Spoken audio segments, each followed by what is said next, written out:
আজকে তোমাদের সাথে শেয়ার করব এমন একটি রেসিপি যেটা দিয়ে তুমি একসাথে বিভিন্ন ধরনের আইটেম তৈরি করতে পারবে এবং সেটা রান্না করতে যেমন সোজা তেমনি খুব অল্প উপকরণেই তুমি রান্নাটা করতে পারবে।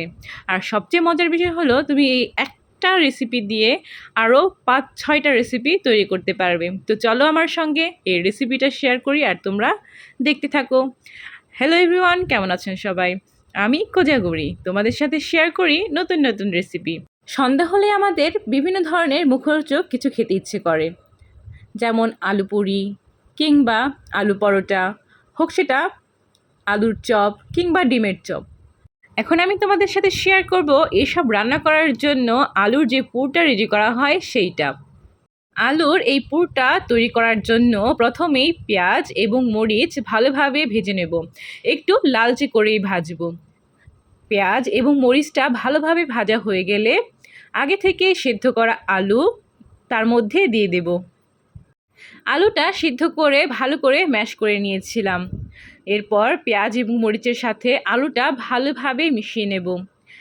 আলুর চপ বলো, আলু পুরি বলো, আলুর পরোটা, যে যাই বলো না কেন, আলুর পুরটা যদি স্বাদ করে রান্না না করা হয় তাহলে কিন্তু কোনো আইটেমই খেতে স্বাদ হবে না।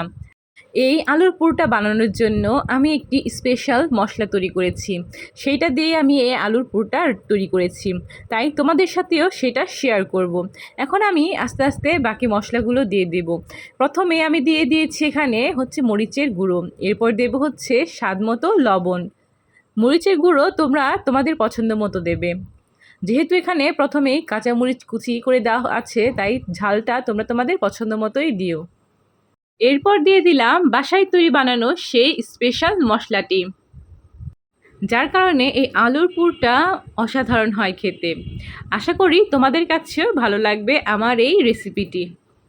সেই স্পেশাল মশলাটি বানানোর জন্য প্রথমে একটি কড়াইয়ে দারচিনি, এলাচ, লবঙ্গ, একটি তেজপাতা, জিরে দিয়ে ভালোভাবে একটু নাড়াচাড়া করে নেবে, একটু ভাজা ভাজা করে নেবে আর কি। এরপর শিলপাটায় ভালোভাবে বেটে নিলেই হয়ে যাবে এই স্পেশাল মশলাটি। মশলাটি দিয়ে তুমি যে কোনো মুখরোচক খাবার রান্না করতে পারবে এবং খেতে দারুণ হবে। এর সাথে আমি সামান্য পরিমাণ বিট লবণ ব্যবহার করেছিলাম, যেটা আরও মুখরোচক করে তুলেছিল আমার রান্নাটাকে। তোমরা হয়তো লক্ষ্য করছো আমি অনেকক্ষণ ধরে শুধু নেড়েই যাচ্ছি। আসলে মশলাগুলো দেবার পর আলুটা আমি ভালোভাবে মিশিয়ে নিচ্ছি।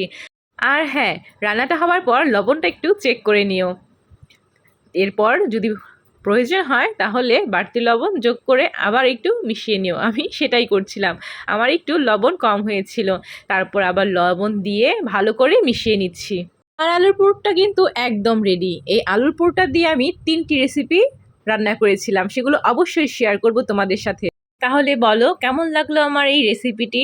যদি ভালো লেগে থাকে তাহলে অবশ্যই লাইক অ্যান্ড কমেন্ট করবে এবং কোজাগরির পাশেই থাকবে, চোখ রাখবে যাতে নতুন নতুন রেসিপি শেয়ার করতে পারি তোমাদের সাথে। অসংখ্য ধন্যবাদ আমার ভিডিওটি দেখার জন্য এবং আমার পাশে থাকার জন্য।